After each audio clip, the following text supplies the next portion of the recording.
Şübhəsiz ki, nə yerdə, nə də göydə heç bir şey Allahdan gizli qalmaz. Bətinlərdə sizə istədiyi surəti verən O'dur. Ondan başqa ibadətə layiq olan məbud yoxdur. Qüdrətlidir, müdrikdir. Kitabı sənə nazil edən O'dur. O kitabın bir qismi mənası aydın ayələrdir ki, bunlar da kitabın anasıdır.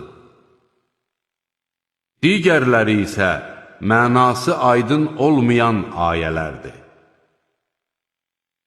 Qəlblərində əyrilik olanlar fitnə fəsad törətmək və istədikləri kimi yozmaq məqsədi ilə mənası aydın olmayanın ardınca düşərlər.